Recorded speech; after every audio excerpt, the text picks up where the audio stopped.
let's define terms.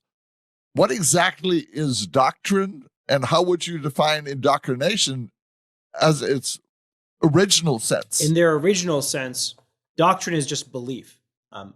We should, as Catholics, be proud of indoctrinating our children, because what that means is leading them to and instilling in them dogma, correct belief. Orthodoxy just means correct or right belief about the most important things.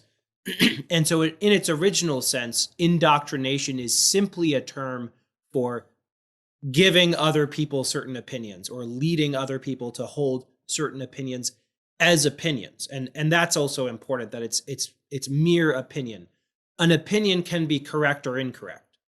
And if it's incorrect, then so much the worse for you. You're off to a bad start if you've got an incorrect opinion, and your parents, your priest, your teachers need to help you correct that opinion, discard it for a true opinion.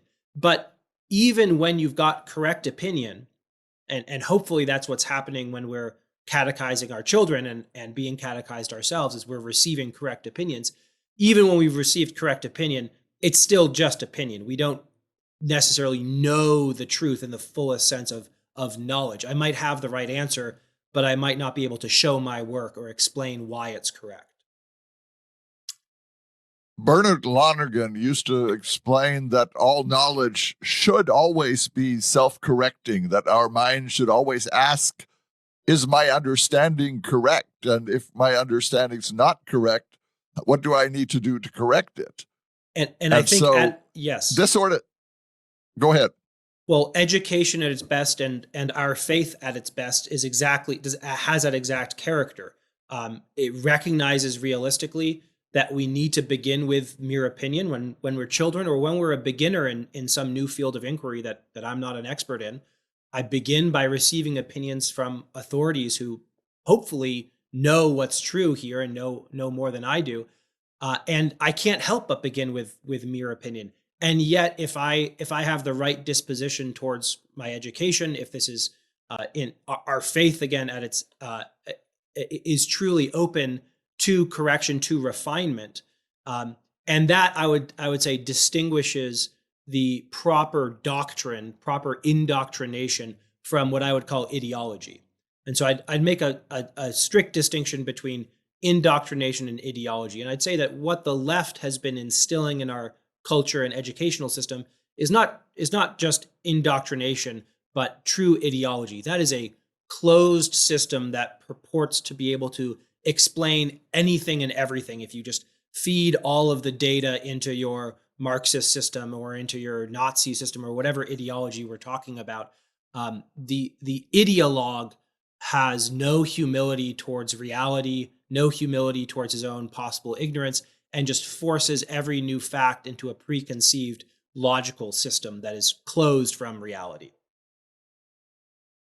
Is there a difference between an effort to pass on information without expecting there to be a result, and passing on an ideology and expecting a person to believe that ideology and lead to a certain outcome?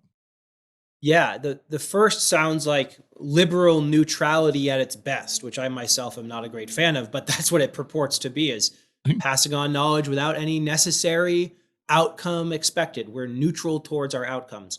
And the latter sounds like leftist ideology that's not embarrassed to be leftist, that's not embarrassed to be oriented towards their conception of social justice. So there is a difference between those, and if I had to pick between the two of them, I'd prefer the former. I'd prefer to not be mind controlled and to have some kind of space to maneuver. And yet, the point of my article is that liberal neutrality is not actually possible.